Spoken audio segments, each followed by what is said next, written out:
Trickle-Down Theory and Tax Cuts for the Rich. An excellent monogram written by Dr. Thomas Sowell, which will be the basis for this video, and which covers a topic that I don't think ever gets talked about at all in the mainstream, or at least not in the way that it should be talked about. But those two phrases are some of the biggest buzzwords that I hear, and not only the American left, but the right as well, and even on the international stage, and particularly in the context of fallacious misrepresentations of American conservative economic principles.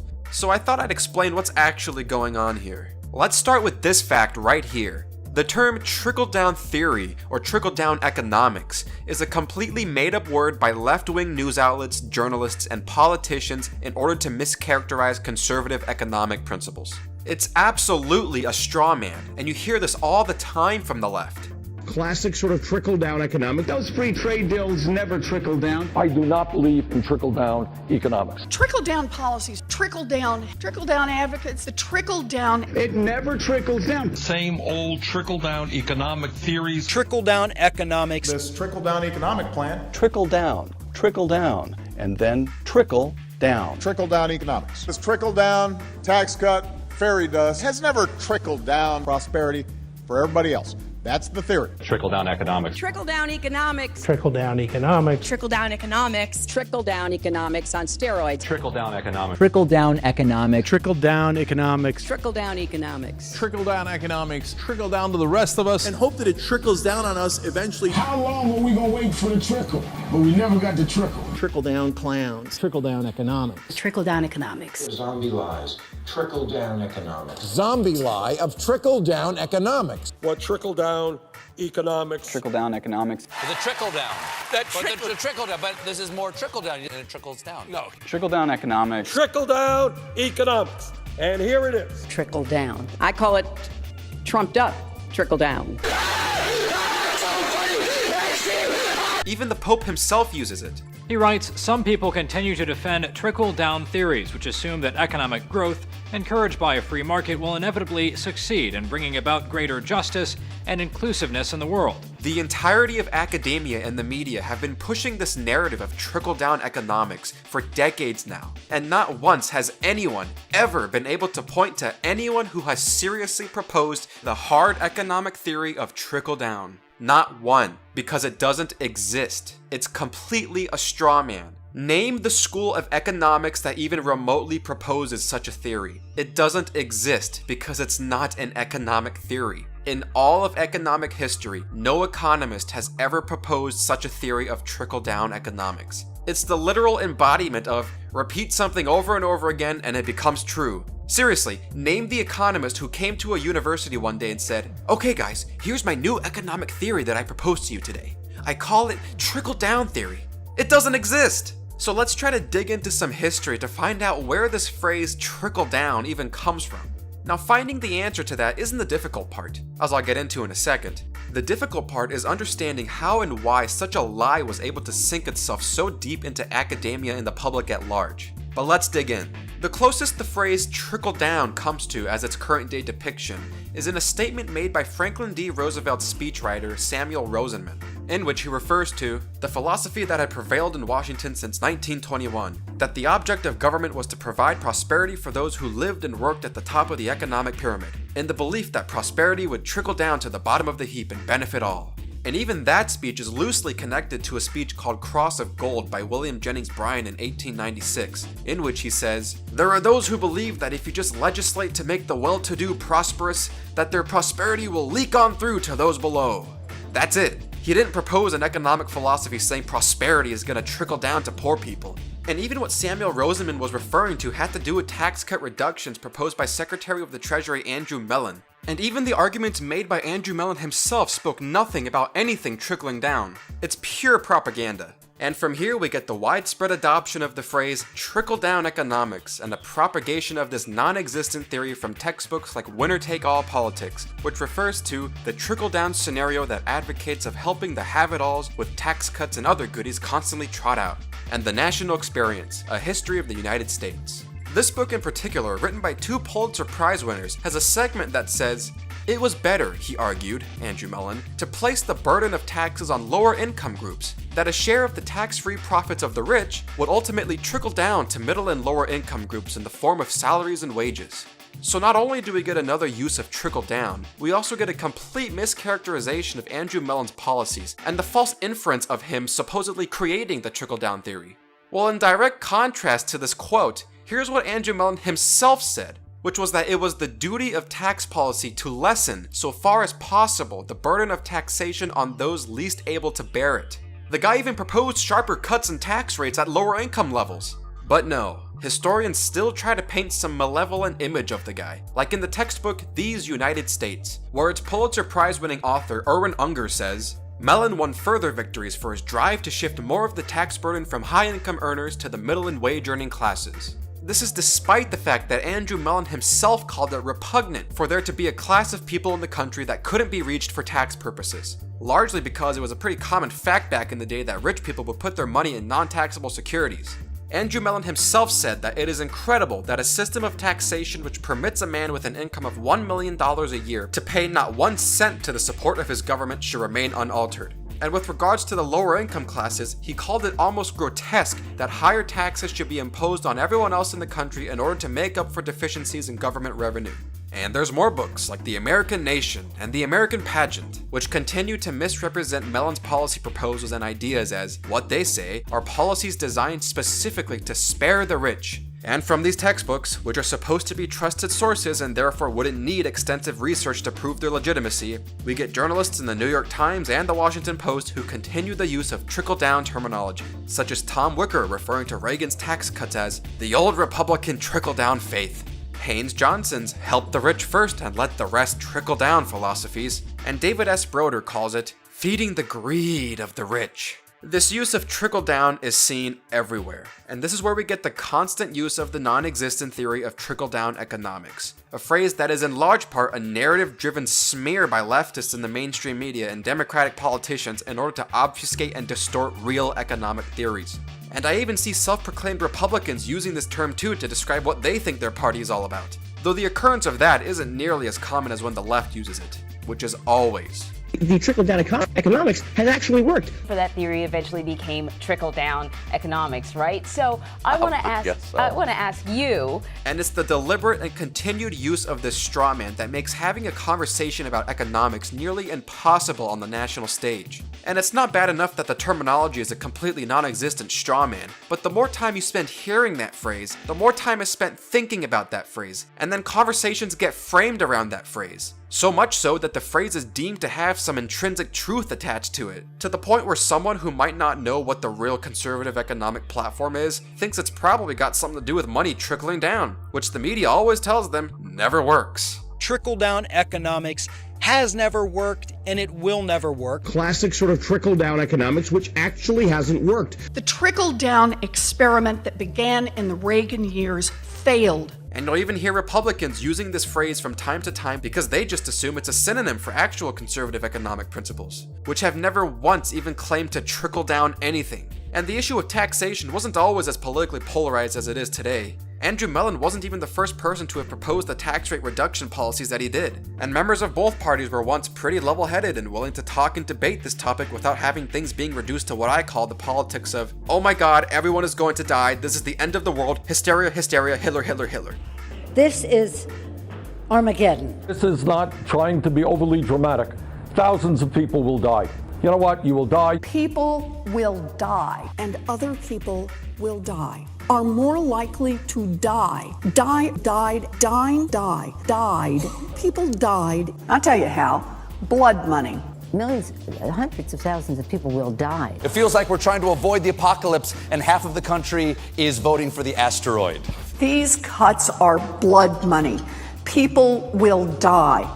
That no matter how I feel, no matter what the conditions. Compared that moment to something that might have happened at a rally in Nazi Germany. People have compared Trump to Adolf Hitler. We should look at Adolf Hitler in 1929. Where Donald Trump takes it, I have absolutely no idea. He's going to take our economy from here to here. I had one of Hitler's speeches translated into English, and I think this tells us a lot about where Donald Trump is getting his ideas. Please stop it with voting for Trump. The guy is Hitler. The number of prominent people comparing you to Adolf Hitler. The Mexican president said you're using the same kind of language that ushered in Hitler. New York's Daily News ran this front page earlier this week. Trump is Hitler. You're being unfavorably compared to Donald Trump. Don't get me wrong, Conan. I agree with a lot he says, a lot. He's striking fear, just like Hitler did in Germany. He talks about immigrants. That is what Hitler did. Trump then says, this is inconceivable,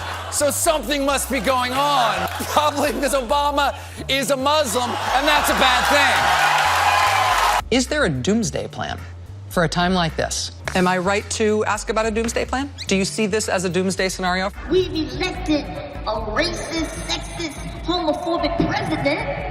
Fuck you, motherfuckers. Fuck all y'all. But it doesn't matter that no one has ever proposed the theory of trickle-down economics, because the propaganda has successfully done its job. I asked a friend a while back if he knew what trickle-down economics was, and all he could come up with was, well, I don't really know what it is, but I know it's bad.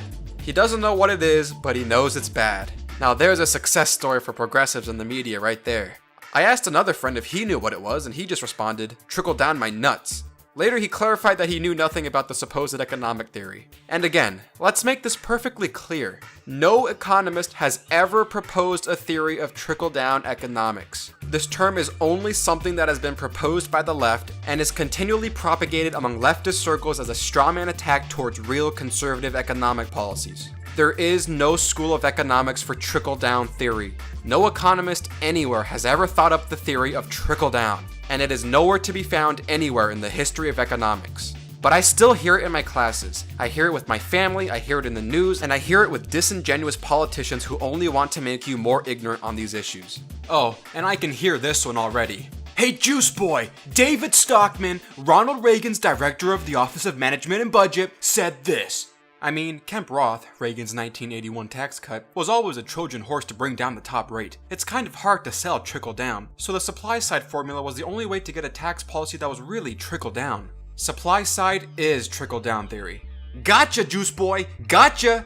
Well shit guys, David Stockman said it. That's it. Take all your economic research and history back home. David Stockman said it. Someone who is not even an economist. Therefore, it's a real economic theory. Despite the fact that people, before he was even born, were talking about it. Forget about it. Forget everything. Fuck it. David Stockman said it. David Stockman made it real, everybody. He created the theory. Forget everything. And even David Stockman, the man who invented trickle-down economics, says, yeah, it was a stupid idea. And that's from the guy who invented it.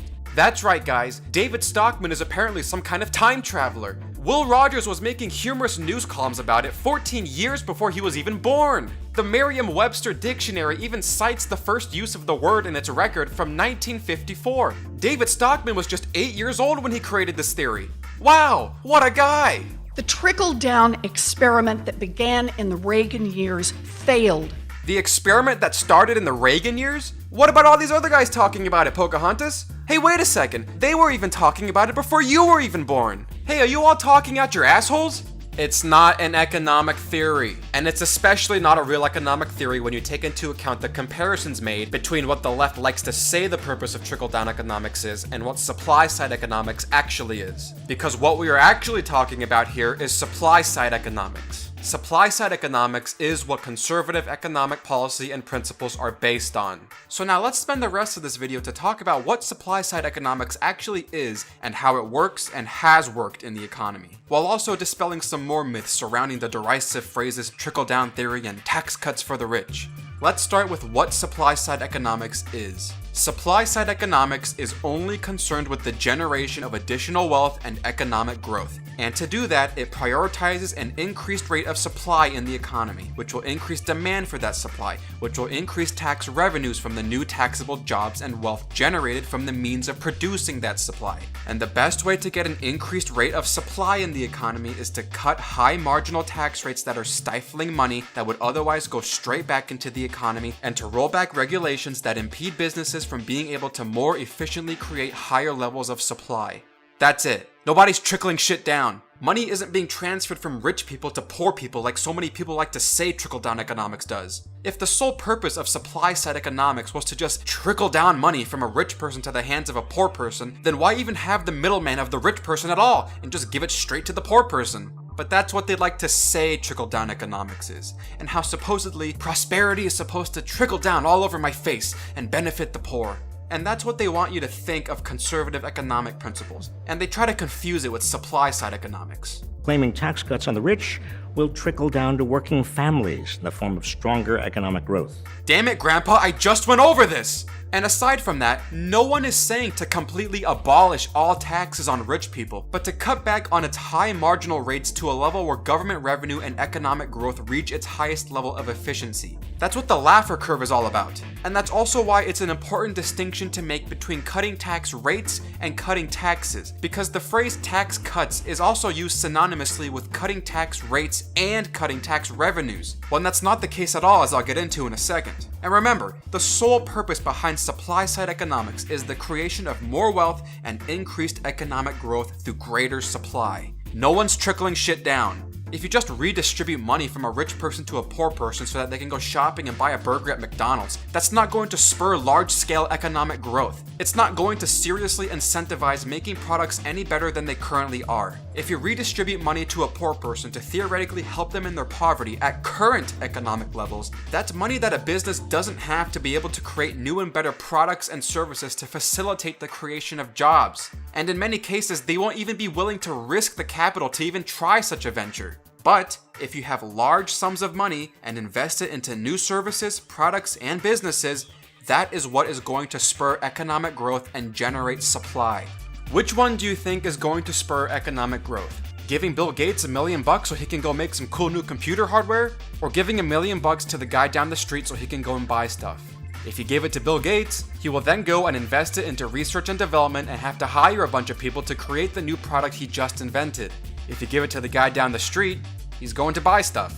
One scenario creates economic growth, the other one not so much. If you let businesses and affluent people keep more of their money to invest in businesses, they will produce new and better products, generating a supply of that product, which will then lead to a marketplace demand for those products, which will then lead to a demand for a cheaper, better, and more efficient version of that product, creating more competition to innovate that product to meet new market demands and create more supply, which will overall improve the quality of life. Your entire life changes when someone invents a new product and then you now want to buy that product. And one of the typical responses you hear to this point is, well, if businesses keep more of their money, why would they want to create more products and innovate? The corporate heads at the top can just keep more of the money for themselves, and everyone suffers from their greed. And another response is that supply doesn't generate demand, demand generates supply. Okay, well look at Apple, one of the world's largest companies. 11 years ago, Steve Jobs created the iPhone. There was no such thing as an iPhone before that. No one had any idea what one would even look like before Apple spent the time and money to research and create that new technology that would then be used to create this new product. And this new product, that had never existed before, suddenly plentiful in supply, has generated a demand that has been seen across the world. So now why would they want to keep innovating? Shouldn't they have just stopped there? The owners of Apple could just sit back and keep raking in that money like the greedy people they are. Well, to the deep resentment of people who don't believe in supply-side economics, no. Because once you create a product, and once there is now a demand for that product, there is also demand for an even better product.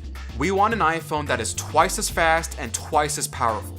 And you know what comes with that demand? Competition! Because now Apple can't just sit back and let the money keep coming in, because some other company, or a multitude of other companies, are going to come in with an even better smartphone and attract Apple's customers away from them. Thus, there is an incentive to innovate and create new products. Businesses have to keep up with changing demand that has been generated by creating the supply of the smartphone. That's what businesses compete for. That's what the entirety of history has shown us. That's where the money is. The first thing you learn in Business 101 is that the sole purpose of a business is to generate profit for the owners. Good luck generating profit when all your customers are going over to that other guy with the better smartphone. And this idea of supply generating its own demand is true of nearly every product available. You weren't sitting around demanding a personal computer in the 1960s that would do all the stuff that computers do now. No one knew what the hell a personal computer would even look like. Someone had to create the thing first and invest large sums of money into even formulating the ideas for it. And then you saw it in a commercial one day and said, hey, that looks pretty freaking cool. I'm gonna buy one of those. Even software within the computer had to be supplied first. People weren't demanding a way to surf the internet with Internet Explorer. Like what? No one even knew what the hell an internet was. Someone had to create that software first before there was any demand for a better version of it. And now we have Internet Explorer updates every few years. No one's sitting around and going, oh my god, I demand gummy bears. No! Someone had to make them first. And then a bunch of people said, hey, those look pretty good. And then bought some. And now we have your standard gummy bears or your gourmet gummy bears and all these other brands of gummy bears. Kosher gummy bears, vitamin gummy bears, hair loss prevention gummy bears. What the hell? But you get the point. Someone had to make the product first in order for there to be further demand for it. So now back to Apple. Apple created the iPhone, you wanted that iPhone, and you went out and bought that iPhone. And now, Apple is in the game to constantly be making better iPhones. They can't be sitting back raking in all the profit if they're not also reinvesting that money into research and development to create a better iPhone. It's like most people think that businesses just sit around and say, yeah, the customer, fuck him. But businesses hold customer surveys. They hold meetings with people and ask them how they feel about the company and their products and their services and what they think could be better. Businesses poll their customers. They need to know what people are thinking so they can meet that market demand for the products they have and cater their services to them. And just because you might think or may have been told by some media outlet that, oh, this company does this one thing that's not so good and businesses, they're just pure evil, doesn't mean that their entire existence is some kind of cancer or nefarious force placed upon humanity. I mean, for God's sakes, they just gave you a job. They're paying you money that you can now use to go and buy stuff with. How the hell is that evil? I was watching a video a few weeks ago on Apple and why they probably won't buy Netflix, which I didn't even know that was a conversation that was even happening, but I scrolled down to the comments section and found one of the most uninformed and ignorant comments on the internet. But it's very relevant because this is the sentiment that many people have surrounding big businesses and what they think about their mere existence, especially people my age. I hate Apple, not because its products are exorbitantly pricey in developing countries and in the US, but because it has so much money to change the world in a better way. But it doesn't. There's no CEO or shareholder in Apple just willing to do goodwill in health, poverty, medical research, food research, space research, renewable energy, or think out of the box like Tesla. Apple is for profit and against humanity. I swear to God, this person literally just wrote this statement out of thin air. Like, this is just what they felt like Apple does. So to them, they probably do these things. Well, I don't really hear about all the great things Apple does for humanity on a daily basis. So that must mean that they're against humanity and probably do absolutely no charity work to save the world at all. Yeah, I'm gonna tell the world about my discoveries. Great idea! I'm telling you, all it takes to find some information about this is to just type in these keywords into Google. Apple charity.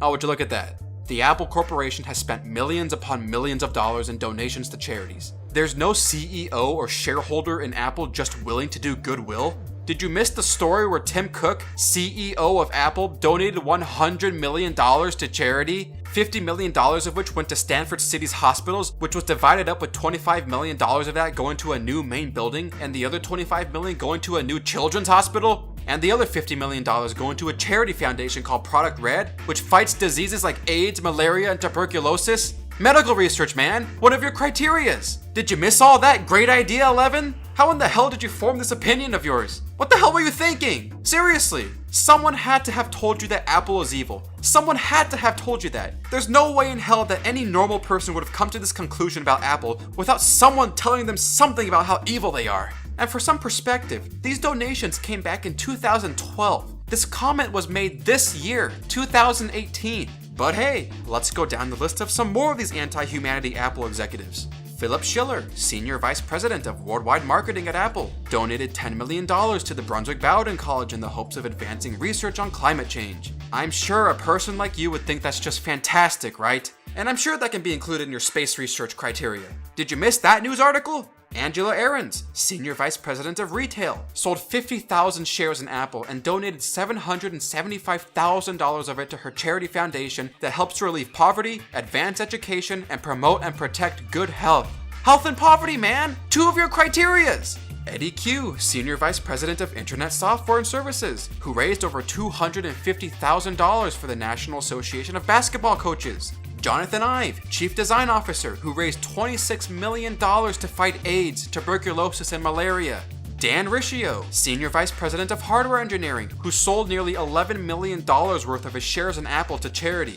Bruce Sewell, Senior Vice President and General Counsel, who works with the Equal Justice Works Initiative that provides 2-year fellowships to young lawyers assigned to projects or cases in underserved communities. Art Levinson, Apple's chairman of the board, who helps to fund the Breakthrough Prize in Life Sciences that rewards researchers who develop cures for intractable diseases and produce research into anti-aging. And hey, let's go back to some more of Tim Cook's donations. $700,000 to the Robert F. Kennedy Human Rights Group. Remember the whole Charlottesville deal? He donated $2 million to the Southern Poverty Law Center and another $1 million to the Anti-Defamation League, which I'm not all that much a fan of the Anti-Defamation League because they're largely political hacks for the left, and they also decided to deem a freaking cartoon frog a hate symbol. Get real. Get real. But still, the man is donating his money, which is the point I'm trying to make here. Such as giving $10 million to Hurricane Harvey relief, and before that, $2.5 million in Hurricane Sandy relief. In total, the man has donated damn near $130 million to organizations that tackle AIDS, HIV, tuberculosis, and malaria. And how about his $100 million provided to schools in the form of iPads, MacBooks, and other Apple products? And none of this even includes all of his undisclosed donations to various organizations. So again, this person literally just made this shit up. And despite what you may think about Tim Cook politically, the guy donates his money to charitable causes. But nah, I can think whatever I want about these companies without doing any basic research and let everyone know just what I think, making them even more ignorant by doing so. So basically, Apple is cancer. Great. Why? All of this donating from Apple executives even ignores the fact that Apple matches its own employees' donations to charities. So if you're an employee of Apple and want to donate, say, $1,000 to your favorite charity, Apple will match your donation, making it a total of $2,000 going towards your favorite charity. Or if you decide you want to volunteer at a charity somewhere and you're an employee of Apple, they will donate $25 an hour to that charity for the duration of time that you volunteer. Though I think now they upped it to $50 an hour. This program has yielded more than $50 million in donations, and that number's from 2014. The most recent number I could find puts it at a total of $78 million. But all this donating from Apple aside, how in the hell do you know what an individual shareholder of Apple donates to charity in his spare time? Some random Joe in Montana could own a share in Apple. Who the hell are you to say that he never donates to goodwill causes? Finally, this last sentence is really one of the biggest pieces of annoyance for me. Apple is for profit and against humanity. The entire world has benefited from Apple's products. The iPhone literally revolutionized the entire way the world is connected to each other. The poorest person in America is highly likely to own an iPhone. Do you understand what this tiny rectangle is capable of doing? The amount of knowledge you have access to just by owning it. The standard of living of everyone has been improved by Apple's products. I can FaceTime my relatives on the complete opposite side of the country, on the complete opposite side of the world with this thing. And do you know what had to have happened before you got that product in your hands? Apple had to hire a bunch of people, so a bunch of people got jobs. A bunch of people are getting paid. Against humanity? Apple's products have been nothing but for humanity. And hell, maybe you don't even own an iPhone, but an Android or a Samsung. The same thing applies there too. Smartphones have absolutely raised the standard of living for everyone and have been nothing but for humanity. And bullshit virtue signaling faux morality statements like this infect so many more people than just this one comment here. But hey, for all I know, the 11 in his username could mean that he might actually be 11 years old. But either way, it's stupid shit like this that just gets spread around all over the internet and all over politics and economics, misinforming everyone on just basic issues like this and making people think that companies are just evil and greedy and terrible. You don't think people could therefore be misinformed about basic economic theories? This falls into the most common fallacies of all time. And in particular with Apple, Apple is evil, Apple is evil, Apple is evil.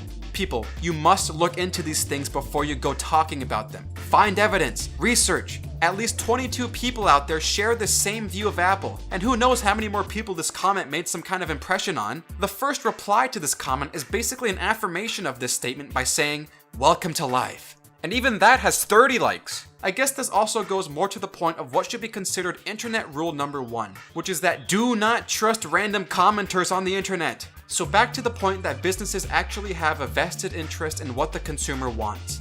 I go and get my haircut at a place called Sports Clips, and every time I'm at the cashier to pay for my haircut, I get sent an email receipt asking me how their service was and what they could possibly do better to keep my business, thereby helping to maintain the existence of the company. But recently, another barbershop opened up in town, The Barbers, and they're taking a very similar approach to Sports Clips' high-quality haircut services, but are offering a lower-priced haircut and a complimentary neck and shoulder massage to go along with it. Holy shit! Neck and shoulder massage? Now I'm really interested in going to that other barbershop. Wait, what? Free popcorn and soda? Alright, hold on, I'm checking this place out right now, just a second.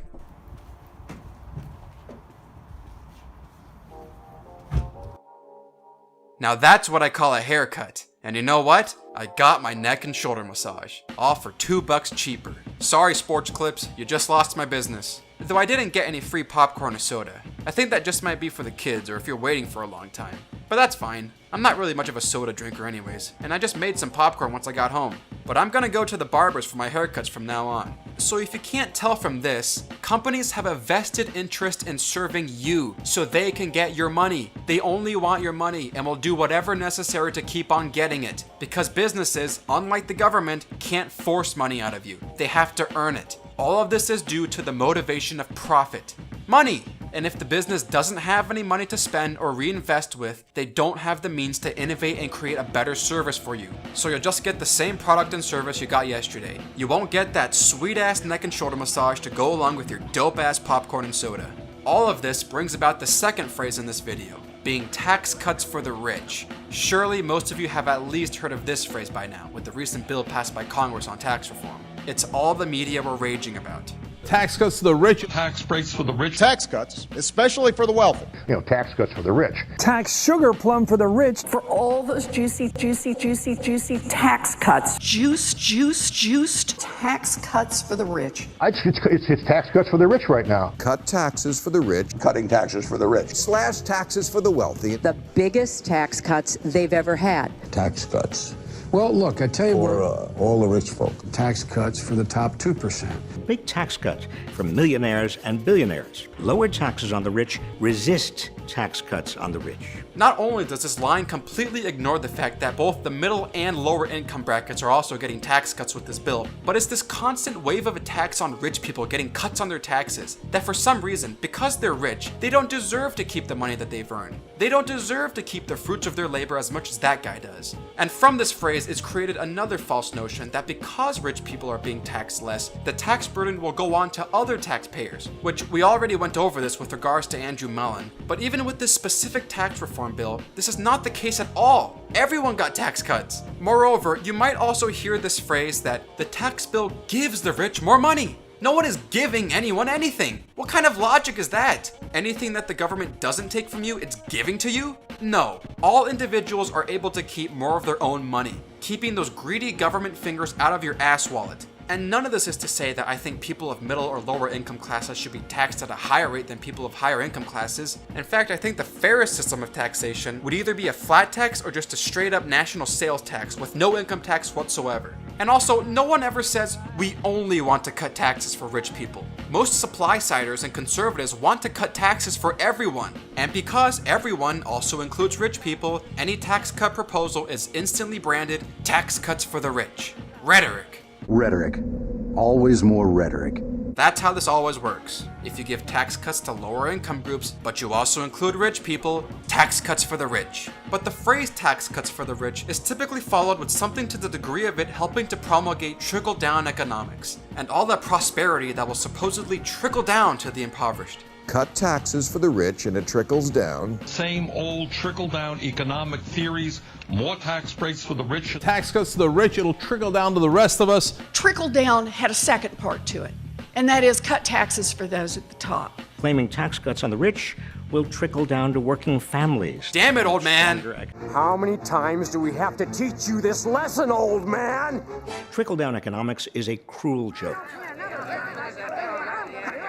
The trickle-down idea that most people have is that if rich people get tax cuts, then somehow by them being able to keep more of their money means it trickles down to you, and you get more money. Okay, first, you see the straw man problem with this, right? They make up the phrase trickle-down economics and attack it as if that's what's actually being promoted by conservatives. Again, it's complete crap. I just went over what supply-side economics is. We're gonna bang out some content for you guys. Supply-side economics, also called trickle-down economics. No, it's not also called trickle-down economics, damn it. I just went over this. We weren't even taught about the economic theory of supply-side in high school. We were only taught it as trickle-down theory. Or if a teacher does talk about supply-side economics, they will always say something along the lines of, so today we're going to talk about supply-side economics, also known as trickle-down economics. But I'm just going to call it trickle-down economics from here on out.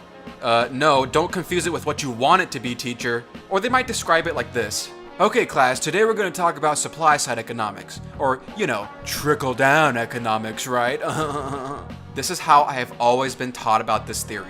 The teacher always gives some kind of wink and nod about trickle-down economics and how it sucks balls. They plant this lie in you early. You know, I'm not even sure that I've ever had a history teacher who wasn't left-leaning in some way. But regardless, you are not teaching supply-side economics. You are teaching its pejorative, which is full of lies and misnomers. And look, he even does the trickle-down suckle noise. Now can taste that chocolate sauce dripping down the ice cream cone.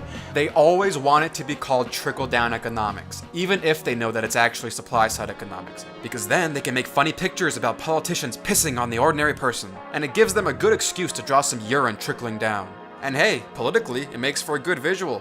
The guy you voted for is taking a leak all over your face. Trickle-down economics. Trickle-down economics is when we let the rich piss on you and we tell you it's raining. You want to test that trickle-down theory? Drink about 20 beers, then pee your pants, okay?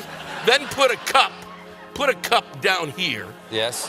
And stand and see how long it takes for that pee to fill up that cup. All right. Challenge accepted. But also the phrase trickle down itself just automatically brings with it a derisive implication. No one wants a trickle. What the hell is that even supposed to imply? The phrase itself isn't even inherently a positive thing. Here, Jimmy, let me just give you a trickle of my ice cream. Does that even sound good? Or does it sound more like blatant propaganda? Either way, it helps their own political allegiance. And because of this, most liberals and Democrats I talk to think they know about supply-side economics, but they only know it as trickle-down economics, and the falsehoods that surround that phrase. Hey, do you know about supply-side economics? Oh, you mean the economic theory that gives tax cuts to rich people so it trickles money down to the poor? No, the one that says you need to create a greater supply of stuff. What the fuck is that? So if you think you know about supply-side economics as being rich people keep more of their money, thereby poor people will eventually get some of that money, and then the trickle happens and we all get some of that prosperity, or that rich people keep more of their money and poor people keep less of their money, then you have no idea what the actual economic principle on this issue is. And I've probably bought into the trickle-down myth spread by so many of the people in academia, the media, and politics. And if you're still going to be using that phrase after watching this video, you are only helping to continue the strawman attack on trickle-down economics, and are making the national debate on economic policy even dumber than it already is. But mostly, I find this situation just to be a lack of information, with the only information that does find its way to the average individual being some angry and pretentious talk show host, who says, "They think that by giving the rich more money that it'll somehow trickle down to the ordinary person for more prosperity! When in reality, it's more like the rich taking a piss all over your face." Oh, and don't worry, we all know it's just so the rich can reinstate the gentry class. Ridiculous, right? Classic Reagan-era trickle-down economics. Wealth can't help but trickle down. Now, think of it as a golden stream, John, showering us in slightly used, oddly hot champagne, our bodies soaked to the skin. I get it. Spilling down upon I get us your oddly sexual... What? But how does protecting wealthy interests get us back to constitutional principles? Oh, no, it's not about that, John. It's about getting back to when America had but two classes, landowning gentry and rabble.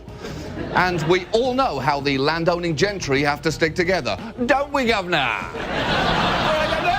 John Oliver, everybody. We'll be right back. And if you listen to that, then of course you'll think, yeah, sure, that sounds about right. Because you're not being given any of the information from the other side. or even where the actual theory of supply-side economics has even taken place and been a success. But the trickle-down propaganda is all you hear. And because someone is still probably going to say this in the comments, this is not an issue of semantics where the two phrases mean the same thing. These two things do not mean the same thing. There are real misrepresentations of ideas between these two terms, as I've already been going over and will continue to go over.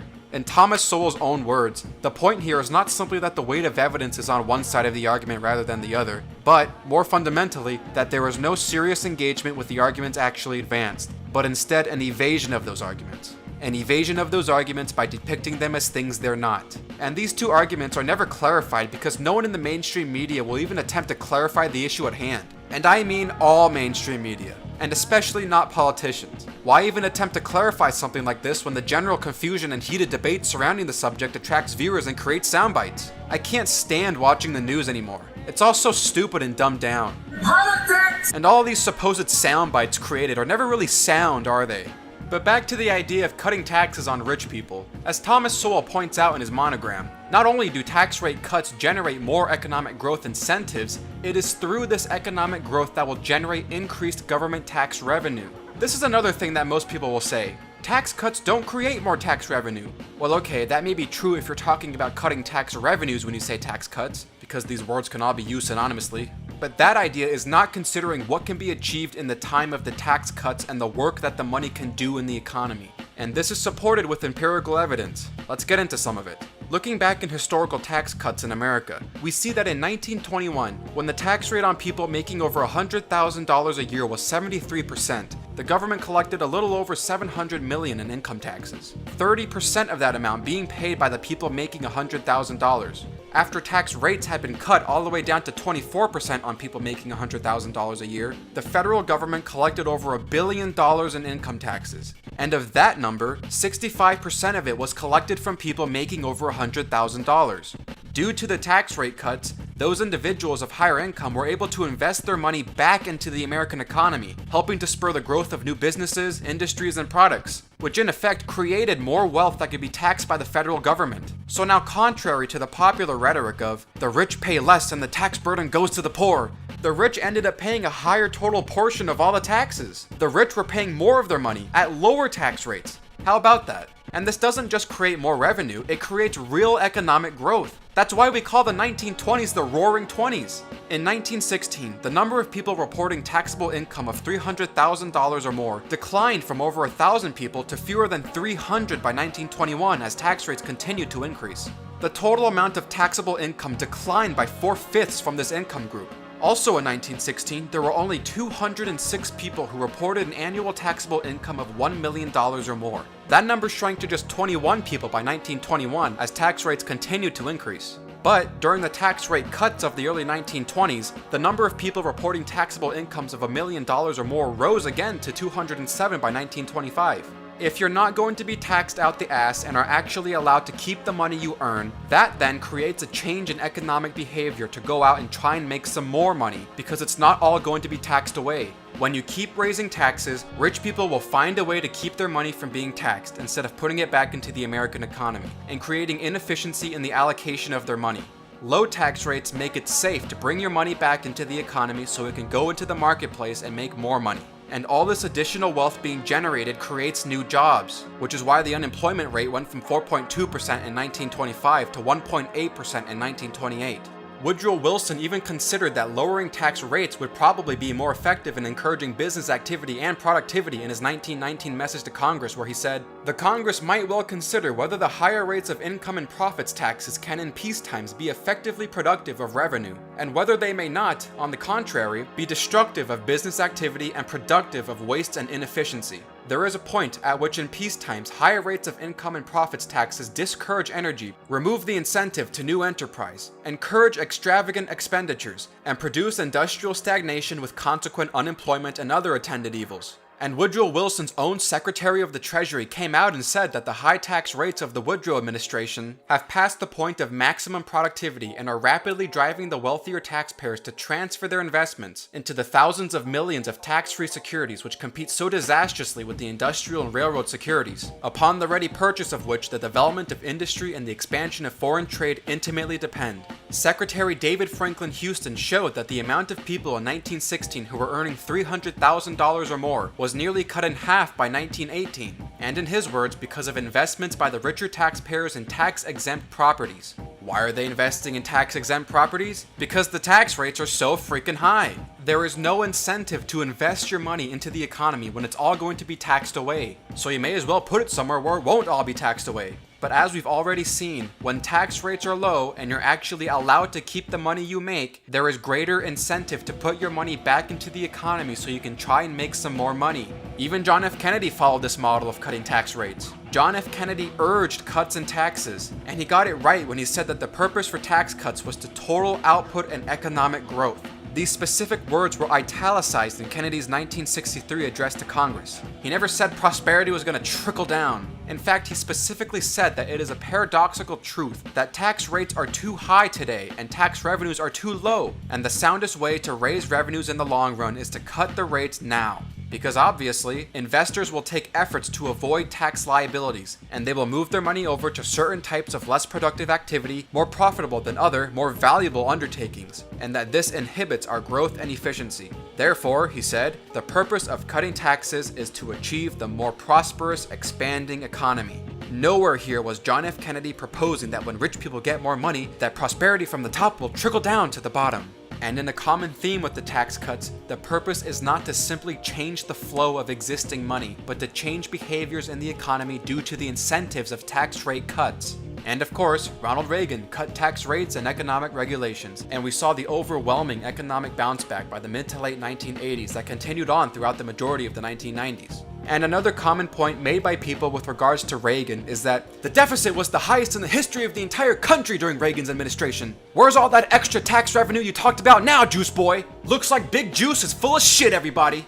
No, there were increased tax revenues throughout the Reagan administration. The only year where they took in less revenue than the previous was in 1983. And that statistic is coming straight from historical tables provided by Obama's White House archives. The problem with the Reagan administration in particular comes from the fact that you had a Congress that decided they wanted to spend all the tax revenues they received and then some. That's where you get your deficits from. And it's also an undeniable fact that the increased military spending helped to bring down the Soviet Union by absolutely bankrupting them. So you get a trade-off between higher deficits and taking down the evil empire. Take your pick.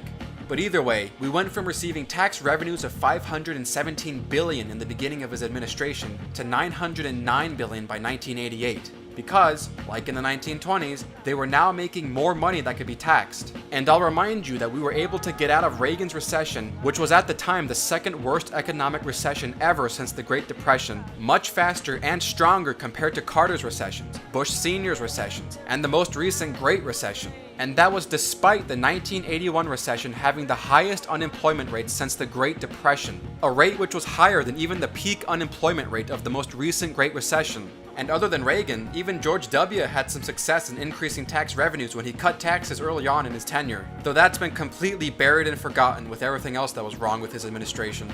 The New York Times, of all people, even ran an article in 2006 that admitted to their own surprise that there was greater government revenue after Bush's tax cuts. And corporate tax receipts nearly tripled since 2003. Surprise, surprise. But Bush loves war and he doesn't care about black people and he's the devil himself. The devil is right at home. The devil himself is right in the house. President of the United States, the gentleman to whom I refer as the devil. Yeah, everyone forgot about the increased tax revenues. Oh, and fool me once, fool me twice, 3 times 4, 5, 6, Hitler, Hitler, Hitler. I can't remember that kind of comparison being used against any other presidential candidate. After assigning students the task of comparing Hitler and former President Bush. I don't think we've had a president who's been so bent on destroying the United States as George W. Bush. I put him in league with the super villains of our world. Great evil, you'd say, President Bush? Great evil. These things you have done, Mr. Bush, They would constitute the beginning of the end of America. What's up, America? It's me, G to the WB, your president number 43, land of the brave and sorta kinda free. Hitler clearly, the same sort of way that Hitler worked. He exterminated a lot of people that he didn't like, didn't trust, whatever. And Bush is doing the same damn thing. Stop calling him President Bush. There was a coup d'etat in 2000. The fundamentalist Christian right have basically successfully created had a coup in our country. Recently, the site came under fire for posting campaign ads comparing President Bush to Adolf Hitler. And did it ever occur to you once, sir, somewhere in amidst your 8 separate, gruesome, intentional, terroristic invocations yesterday? I can't remember that kind of comparison being used against any other presidential candidate. Hey, wait a second. I thought Mitt Romney was Hitler. They're gonna put you all back in chains. Mitt Romney is kind of tacitly praising Hitler. I can't remember that kind of comparison being used against any other presidential candidate. Yeah, that's another narrative to look out for. Every Republican instantly becomes Hitler. That's how they play their game. But anyways, this is why when you look up conservative economic policy, you don't look up trickle-down economics. Because then you'll just find a bevy of its failures. Because of course you'll find the failures of a straw man. Any economic statistic that the left doesn't like can be attributed to trickle-down economics. But when you look up supply-side economics, you will see success. When people are allowed to keep more of their money due to lower tax rates and lower regulations, they will be more likely to invest their money into new businesses, products, and services, because there is greater opportunity to see a higher rate of return on their investments in an economy where they aren't being taxed like crazy. Why would you even invest in a new business in the stock market if the majority of your gains are just going to be taxed away and you're left with nothing? But when taxes are lowered, there is an incentive to put your money into areas of the economy where it will be allowed to create the supply that will drive the demand, that will create the jobs needed to secure that demand, which will result in profit, additional wealth, and economic growth. When taxes are lowered, there are greater opportunities to take money out of tax shelters, non-taxable securities, tax-exempt state and municipal bonds, and into the domestic market and economy where that money could actually do some more efficient work, create some cool new products, and make even more money. It will ultimately generate greater economic output, counter to what the majority of the left wants, which is to redistribute the money of the wealthy person to people of lower incomes at current levels of economic output. There is hardly a motivation to create better products at that point. There is hardly a motive to make profits if you know that at the end of the day, a lot of it is going to be taxed away, and that will largely stagnate economic output. It is more current investments made that will generate more economic activity and more jobs and make future prospects of profit and growth more favorable. Now, as if it wasn't hard enough to get the government out of your wallet so you can go and invest in a business, actually running a business itself comes with its own troubles. And that's why, as important as it is to cut the rates on everyone else in general, it's just as important to cut rates on businesses and other corporations. Most people don't seem to realize that for most businesses, it can take years or even decades before they actually do make their first profit. And not only that, over half of all new businesses fail after just 5 years. That number goes up to a 70% failure rate after just 10 years. I'm not really sure that all the people who want these high tax rates and business regulations even know how difficult it is to run a successful business that even makes profit to begin with. So let's talk a bit about the economics of running a business, and all the hurdles they already have to go through on top of paying high tax rates and having to deal with a multitude of other government regulations. Let's go back to making profit. Amazon was founded in 1994, and only in the year 2001 did it actually make its first profit. It took 7 years for Amazon to make a profit. And as a side note, it would not have stayed alive had it not been for its numerous investors with large sums of money to even keep the operation alive. But anyways, this is where profit rates become more important than profit on sales. Take a supermarket for instance. They sell bread. And you know what they have to do after they sell all that bread and make all that money? Well, they gotta put all that money back into buying more bread.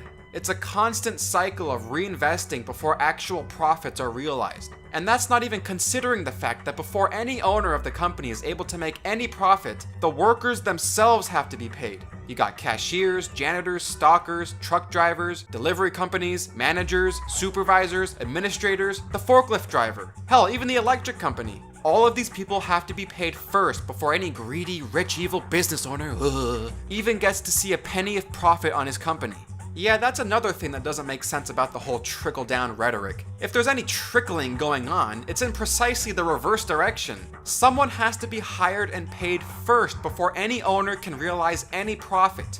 You know, the more you think about all the trickle-down rhetoric, the more you realize that none of it really makes any sense. I guess that's why they have to make pee jokes all the time. But anyways, from 1960 to 2005, the average rate of return on assets ranged from a high of 12.4% to a low of 4.1%, and that's before taxes. After taxes, the rate of profit ranged from a high of 7.8% to a low of 2.2%. But nah, let's make it even harder for business to make money and tax whatever they do earn, and put up regulations saying they can't sell that particular brand of bread because our team of bureaucratic specialists don't want you to sell that bread, or something. Or we'll tax the company if they do try to sell something we don't want them to sell. So then the company either sells no bread or has to sell a higher priced bread that we'd prefer for them to sell, which now means that every single human being living in the vicinity of that supermarket has to pay more of their hard-earned money on that bag of bread, leaving them with less money to spend on other important stuff. You see how big the effects of all this can be? And this doesn't just pertain to supermarkets and bread. I talked about how much tariffs suck 2 episodes ago, and a similar scenario applies there too. No, we don't want you to buy that cheaper steel over there, so we're gonna tax you extra for buying their steel because we want you to buy this steel over here. We know better than what you want. Listen to us.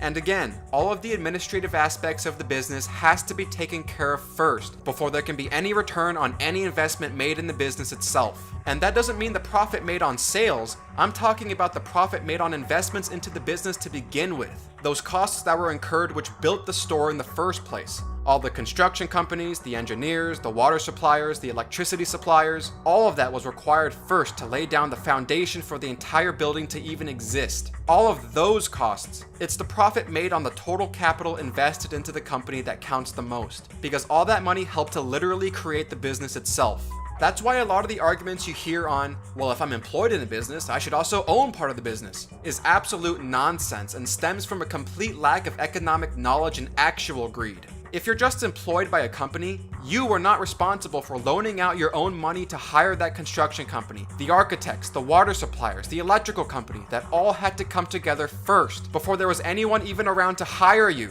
You do not pay for the delivery companies that stock the shelves where you work. You did not pay to have all the electrical appliances installed in the store, and you did not pay anything into the initial investments made into the business itself. You did not risk your own capital to finance the place you work at. You don't own it. You just provide your productive capacity to keep it functioning. And that's after the people before you came along and actually dispensed with their own money to create the thing that is now paying you to work there. You would not be there now being paid money if someone else didn't come along first with the large sums of money to build the place. You are not inherently owed anything unless you are an investor into the very foundation of the business and actually own it. Now, if you are the owner of the business, you can decide this for yourself. You really like your workers and you'd like for them to have a share in the company. That's great. Do whatever you want. But the second you're now forced to give up ownership or start to have people demand ownership of your company and are out in the streets protesting such a thing, that's where the problem starts. A lot of the protests you see in particular where people demand some sort of ownership of the company miss the point that they would not be protesting in the first place if someone did not invest in the creation of the building that they are now protesting in front of. And moreover, it's usually only when a business is really successful do people start to show how greedy they truly are, when they start protesting the place they work at to demand higher wages. Oh yeah, that's some more rhetoric to watch out for.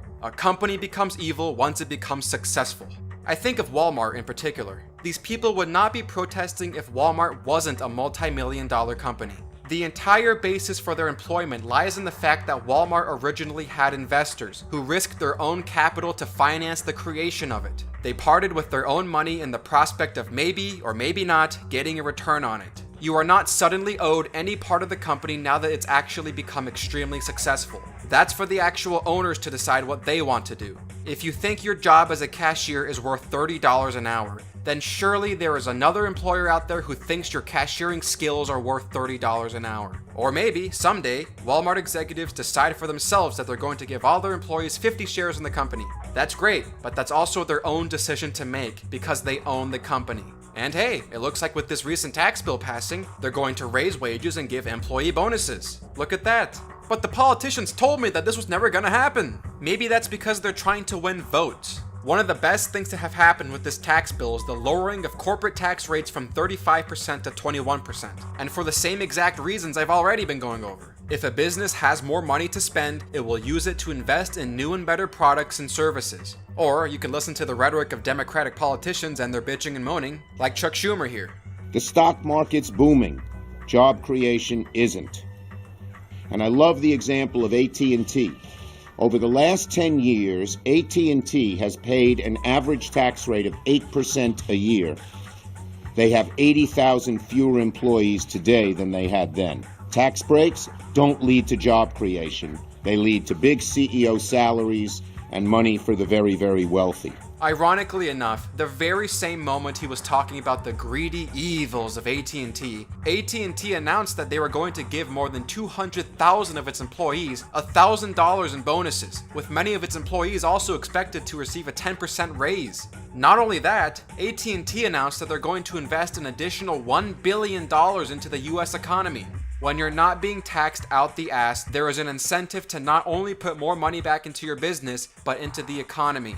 And this isn't even true of just the US. This is a global fact. Back in 2003, Ireland cut its corporate tax rates from 40% all the way down to 12.5%. And since then, they've nearly doubled their GDP. These low tax rates have been enormously successful in attracting business activity from around the world in Ireland, in much the same fashion as the Scandinavian countries, as I previously mentioned in my Scandinavian video. In fact, Ireland has around 700 US companies operating there. This type of business activity has always been the incentive provided by low corporate tax rates. Always. It doesn't matter what rhetoric some politician starts spewing off about, or how outraged the media gets. Rhetoric. Always more rhetoric. An economic policy analyst at the Heritage Foundation also noted that the flood of foreign investments into Ireland from the US and around the world shows how an attractive business environment benefits the whole economy.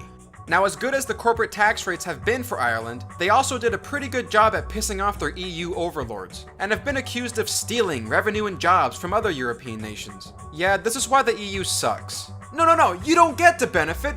No, you're stealing from us. You're stealing from us. The only thing happening here is that Ireland is successfully competing in the global economy and seeing huge amounts of business activity and increased job creation because of it. Can we please get rid of the EU? They want to ban memes now. Anyways, getting back to the difference between profits made on sales and profits made on investments. Where profit on sales count the most is a matter of how fast you can sell your products and make back the money you put into it, also known as the profit turnover rate. Staying with our grocery store example, bread gets moldy and stale within a week, so you'd want to sell it as quick as possible to make that profit immediately. So you sell it at a low price that doesn't make the customer think twice about it to get it off your shelves and make some money.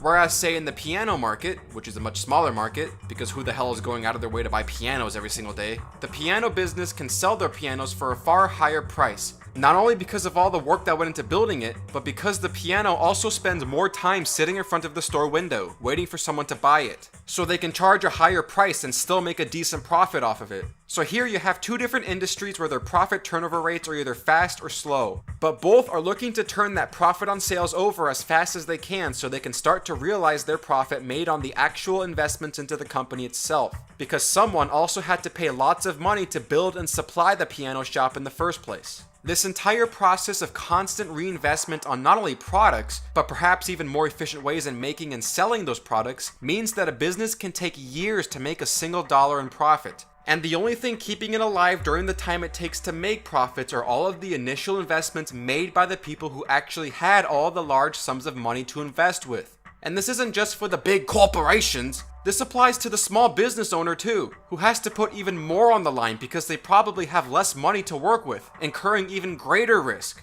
Now, this explanation not only shows the basics of how a business functions, but it also shows the importance of supply-side economic policies and how they help to facilitate the investments made into businesses in the first place. More on that later. But let's take another example that can slow down the process of making profits, which is competition. Now, I'm not implying that competition is bad, obviously. I'm just pointing out all the hurdles a company has to go through to even realize profits. And this example can pertain to you if you're a tech junkie. AMD and Intel both nearly went into bankruptcy because they were so ensconced and competing with each other. both companies figured that it would be a better business outcome for them to risk bankruptcy by spending so much money into research and development technology to outdo one another in making you better processing chips for your computers. AMD lost more than $1 billion in 2002, and its stock price lost nearly 4/5 of its value. But 4 years later, the price of Intel stock also fell by about 20% in just 3 months, which resulted in 1,000 managers being laid off and profits falling by nearly 57%. Meanwhile, AMD's profits increased by 53%. Long story short, even the big corporations will go into feverish competitive sprees with each other and risk bankruptcy just to get that product to you so they can make some of that sweet, sweet cash and get some profit on their investments. The competition between these two companies got so crazy that the dean of the Yale School of Management described the computer chip industry as an industry in constant turmoil. All this to make money, because people's investments are on the line. But nah, let's just tax the shit out of them. Make them pay some more because we like to call them greedy. Yeah! Did you know that the companies that made Fortune magazine's list of the 500 largest companies in America averaged a return on revenues of a penny on the dollar in 2002 compared to 6 cents in 2000, which was the peak profit year? Oh yeah, these big companies, real greedy. Yeah, that's some real Satan-like behavior there. They're really squeezing every last penny out of the consumer, just like my favorite politicians said they do. Yeah. And hey, none of this talk of making profits even accounts for the type of neighborhood the store might be built in. If your store is in a high crime neighborhood, there's a greater likelihood that your goods and services will cost more money. Because not only is the business gonna have to pay more for extra security, but they also have to take into account shoplifters, robbers, and vandals, which might make it completely unsustainable to maintain a business in a lower end high crime neighborhood. If a store sells a juice bottle for 75 cents and only makes a penny of profit from each juice bottle sold, then just one person stealing a bottle of juice out of every 75 juice bottles could make that product become completely unprofitable to sell, which generally means that prices will end up being higher in these kinds of neighborhoods to compensate for all the extra costs. It only takes a small number of shoplifters to make your whole business operation uneconomical. It doesn't matter how many honest and good citizens are in the neighborhood, but most politicians will overlook these conditions, and the fact that it's essentially a luxury to even have a store selling you food in this crappy neighborhood, to claim that higher prices are being charged because of greed. And if you don't know anything about the circumstances that the business operates in, you'll probably just go along with whatever the politician has to say. But this same type of price markup could even occur in a low-income neighborhood that doesn't have a crazy high crime rate, but for completely different reasons. And this is because the business is trying to make its money back on its investments through people that don't really have a lot of money to begin with. So what usually results is that many people living in these low-income neighborhoods will either take a bus or a taxi cab, or hell, maybe even an Uber now, and leave their own town to go and shop at a higher-end store in the town next door that has a lot more people of higher incomes living nearby. Why? Because prices are likely to be cheaper there. Why are prices cheaper there? Because those businesses make their money back faster. The profit turnover rate is faster. Because the people living in the high-income neighborhood actually have money to spend there, which means it can be profitable for a business to price its products at that lower price. Counter that with the high prices of groceries in a low-income neighborhood. Because the profit turnover rate is slower there, because people who don't have a lot of money to dispense with are shopping there, the business doesn't make as much money unless it charges higher prices. All of this is important not only in the sense of supply-side economics helping to provide business owners with more profits from tax cuts, but also in the fact that these businesses exist in the first place because someone with the disposable income helped to create them, even in a crappy neighborhood like this, and are helping to create more supply in the economy. And I give these examples on the basics of economics and business decisions to show you just how many variables a business has to deal with, and why you really don't want to be taxing the living crap out of a business, regulating them to death, or forcing them to do all sorts of other stuff that could drive up their costs and make their very existence uneconomical. This is what the surrounding ideas of supply-side economics aims to do, to allow more businesses to not only be created, but to thrive, grow, compete, and ultimately to generate more output, more supply into the economy. And I also cite these examples to try to give you a sense of just how much of the rhetoric by anti-business political advocates is such hyperbole. A lot of it is literally just playing politics and pandering to the beliefs held by voters, because it is the easiest thing for a politician to come out and say, yeah, you guys are right, businesses are evil and greedy. Let's start taxing them some more and pass some new regulations. Now, of course, they probably don't say it like that. The rhetoric usually has to have some fluff to it, like common sense practical regulation for consumer protection. The business needs to pay their fair share. It's for the sake of equity. Or something like that. And then on the side, they can talk about corporate greed and how things are just so unfair. Hey, didn't I just go over how much profit the top 500 companies in America even made in 2002? But aside from the political rhetoric, there are so many costs involved in actually running a business that the last thing you want to do is make it harder for them to operate, especially for the sake of creating more supply.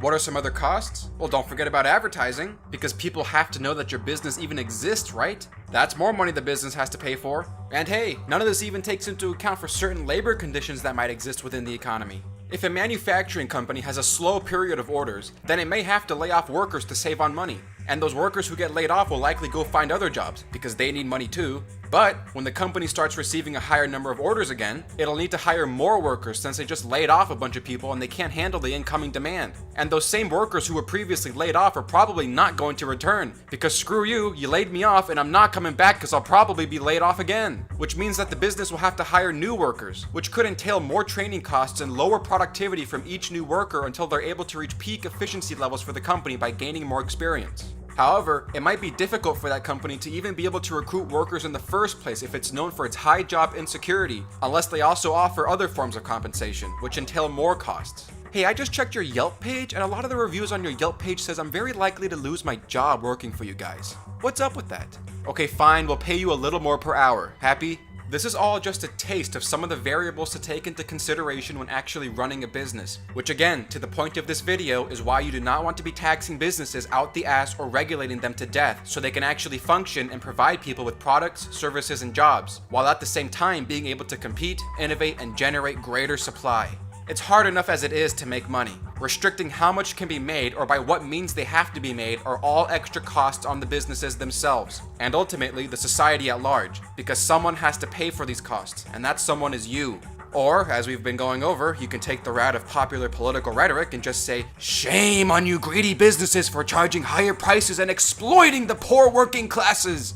Look out for these specific keywords that people who don't know anything about economics like to use. Exploitation, price gouging, predatory prices, and the big one, greed. Yeah, forget about any other circumstances that might affect the pricing of goods and services. It's just greed. And hey, we've been talking mostly about the taxation side of supply-side economics. Now let's take on some government regulations that hamper economic growth. Everyone's always clamoring about how we need more doctors and healthcare services in America, right? Well, here comes the issue of government-mandated licensing. Because to become a doctor, you have to get a state-administered license. Without that, you can't be a doctor. It doesn't matter if you went to medical school for 8 years and passed a bunch of tests. If you're not licensed by the state, you can't practice. So now some of you might be saying, well, hold on a second, Juice Boy. I'm gonna have to disagree with you there. Wouldn't you want your doctor to be licensed? If he's not, then, what if he kills you? How do you trust him? Don't you want your doctors to be licensed? I'm starting to think you're full of shit, Juice Boy.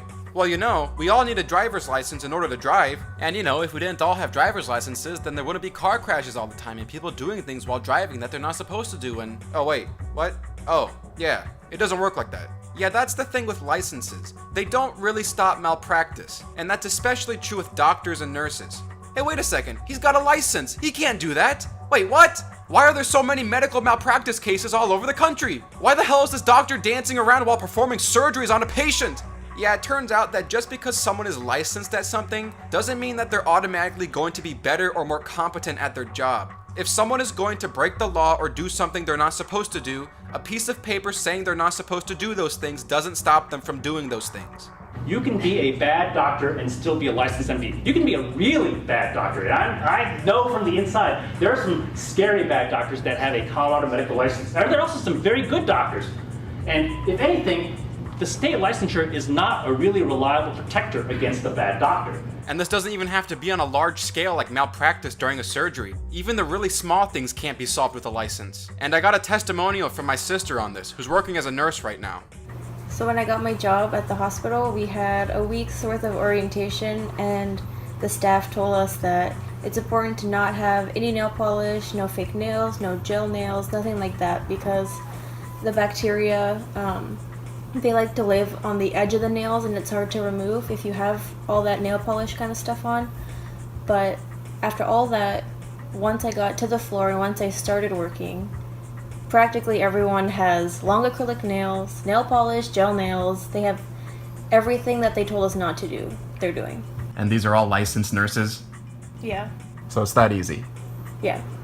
And in particular with medical licenses, most of the people who are on these licensing boards are themselves highly experienced practitioners with years of experience behind them. So again, you might think, well then these people are obviously the most qualified to be dispensing licenses and setting the rules and regulations, right? Sure, but that's missing the point that for the most part, the people on these licensing boards are themselves biased against expanding the number of legal practitioners.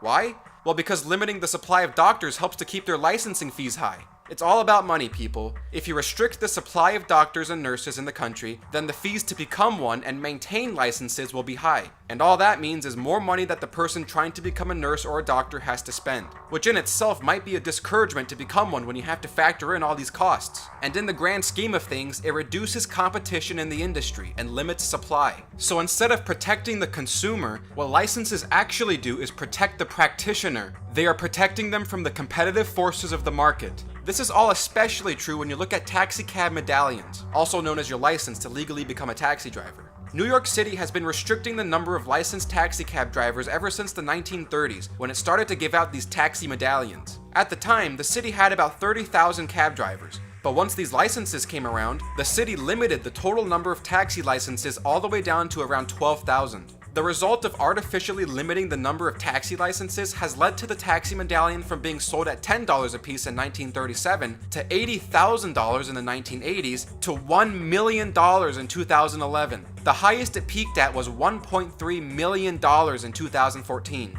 When you limit the supply of something, the fees to become that something always gets higher and reduces competition in the field to try and lower those fees. Now I should note, however, what's been called the Uber effect. Incredibly, the innovations of companies like Uber and Lyft have dramatically reduced the price of the taxi cab medallion. Why pay $1 million to be a taxi driver when you can just do it on your phone for a few bucks? Now what's more astonishing about all this has been the government backlash towards companies like Uber and Lyft, which is by and large due to the fact that these government officials are heavily invested in taxi medallions, and the entry of Uber and Lyft into the transportation industry has dramatically reduced the value of the investments made by these people. Imagine your $1.3 million investment into a taxi medallion now being worth $600,000. These people are pissed. But admittedly, the people most hit are the current taxi cab operators, who are losing hundreds of thousands of dollars on their business investments. And this is what licenses do. They protect the incumbents in an industry from the competitive forces of the market. So in the case of all these taxi cab operators and government officials, they're now being burned of all their investment money. And here's where we get more talk of competition killing regulations. There's a lot of people out there who like to use the "we need to license these people" rhetoric in order to protect the incumbents in the taxi industry.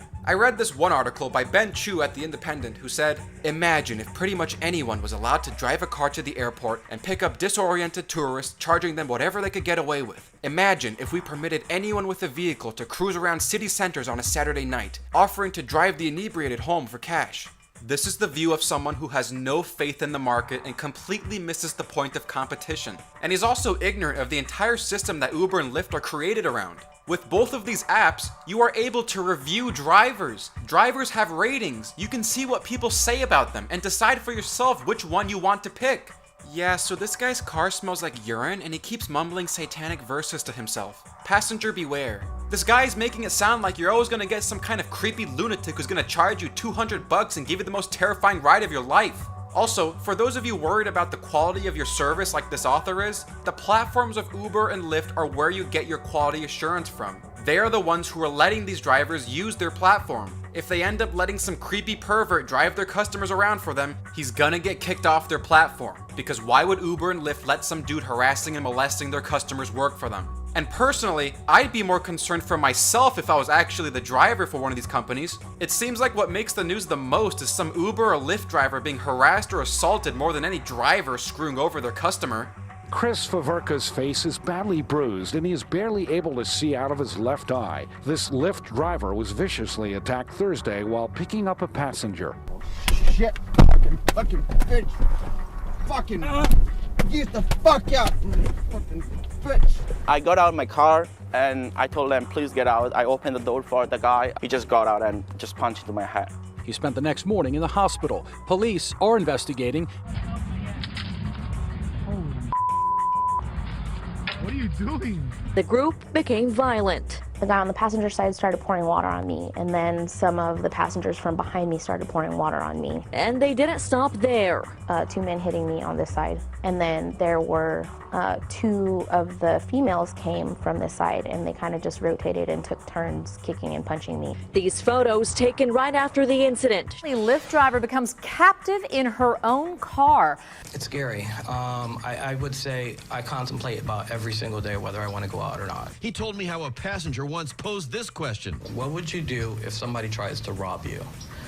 At that present time, the person said he had a knife. Israel tried to act like nothing had happened. We get almost to his house, and that's when he says, well, you know, I think I'm going to rob you. And matter of fact, I even have a gun. He saw an opportunity. And I jumped out of the car. I ran for the hills, more or less. He's aware of recent problems like Monday night's shooting of a cabbie, the recent carjacking and crash of an Uber driver's car, and these 2 men accused of forcing a Lyft driver to drive around as they committed crimes. If you don't have the same skin tone as you, bitch, because I don't have the same I'm a Lyft driver, and if you could please call the police, that would be awesome. A Lyft driver's you.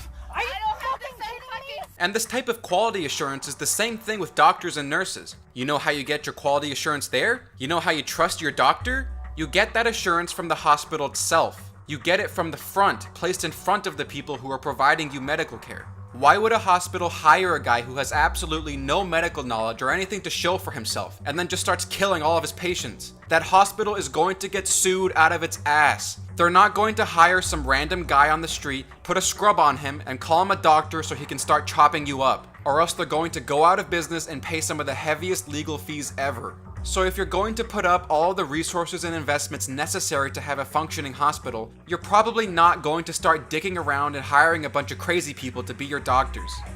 Alright, I found the problem. Yeah, really? What is it? Yeah, you got these two spikes stuck in your body here. Ow! Really? Yeah. What were you gonna do? Well, I'm gonna go ahead and pull these spikes out of you, alright?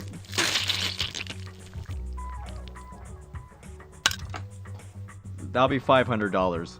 Also, most hospitals have their own committee boards that vet people and make sure they're getting a qualified doctor or nurse hired onto their staff. They do this so that the entire reputation of the hospital isn't at stake and so that there can be an assurance of quality.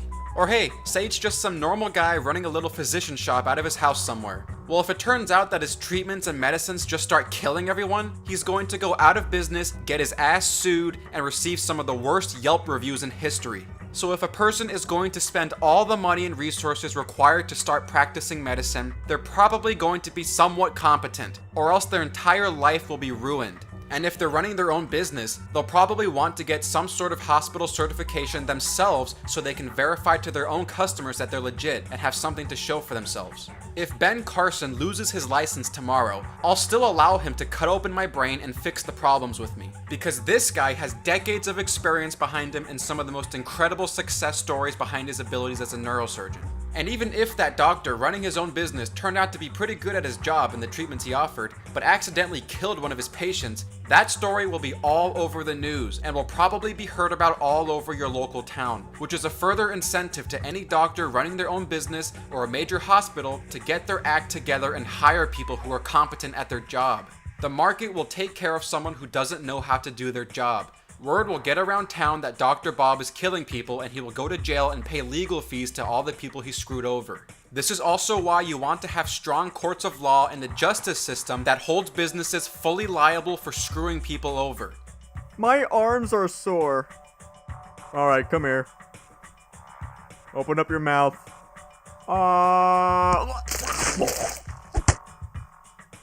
They need to have full accountability for screwing you over. But regardless of all this, this is usually how most licensing gets pushed. It's to protect us, the consumer. These people, typically government officials or media hacks, always like to make you feel as though you're stupid, that you don't really know how to do anything or figure things out for yourself. But you do know. You know how to vet a service and you have the resources to do your research. You know how to read a Yelp review. And if you're still not convinced after all I said, let's try this one again. Spot the logical fallacy. Number one, He's a licensed MD. I'm sure he's okay, right? And number two, he's a licensed driver. I'm sure he's okay, right? Now most people know number two is clearly wrong, but I think they need to apply the same logic and realize number one is equally wrong. Licensed driver, everybody. Hey, that guy's licensed. Hey, he's got a license. He shouldn't be doing that. Licensed driver, everybody. Licensed driver. And if you want to see just how stupid the licensing industry can get, check this out. If you want to be an auctioneer, you need a license. Yeah, you want to talk fast and sell stuff? You better start taking training sessions and pay a licensing fee. You want to wash someone's hair with shampoo in Tennessee? You better take 300 hours of schooling and pay us a nice little fee.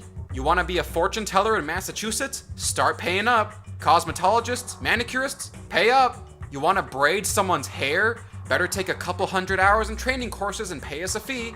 Yep, a license to braid hair. That's a nice barrier to entry. Way to limit supply, guys. But it's to protect us, the consumer. It's to protect your hair. Your hair! Oh, and here's a popular one. You need a permit to sell lemonade. Sorry, kids, not today. So now there's just a taste of some of the government regulations that hamper competition and growth. And you can also add on to that minimum wage laws, but that'll get its own video sometime down the line. But let's get back to those greedy, evil rich people, because another thing I hear a lot is, well, if the rich people just keep all their money, then it's not gonna go back into the economy. We're not gonna benefit like you think we will, Juice Boy. It's like most people think that rich people just keep all their money locked up in some vault in their basement or inside their mattress cushions and just take it out every once in a while, just to snuggle with it and take a little sniff and then quickly put it back in and hope no one notices. Most people put their money in banks, and you know what banks do with that money? They loan it out to you. They lend it to people who want to start a new business. They invest in your business. They're taking that risk. They can't take that risk or will be less willing to if they don't have the capital that is largely put in by people who actually have the money saved up. So aside from just the crazy rich people doing the investing, this is also something that the banks and financial sector do. And if you're a homeless drug addict whose only source of income is peddling some of that crack cocaine out in the streets and you have no credit score, then that bank will obviously not loan money to you because the bank also wants to be sure that they'll be getting money back on their investments so they can pay out interest to the people who've put their money in with them. This is what banks and financial institutions all around the world do. This is their primary function. In 2009, financial institutions all around the world owned a total of $60 trillion in investments, of which Americans own 45% of that. You don't get that kind of money unless you have millions of people putting their money in with banks for them to invest with.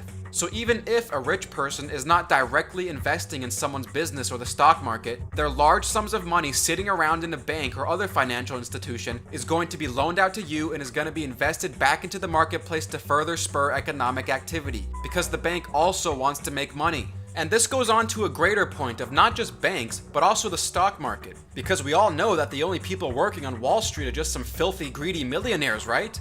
If you're working towards your pension right now, it's highly likely that your pension fund is building its value not only from your continued earnings, but from the stock market itself, because the money that you put into it is being invested directly into stocks and bonds in the marketplace to help grow its value over time. Most people are invested in stocks and bonds in the marketplace, be it through pensions or banks or other financial institutions, and either directly or indirectly. This means that there are far more people who actually own a share of a corporation than what politicians just like to say are the greedy, rich Wall Street billionaires.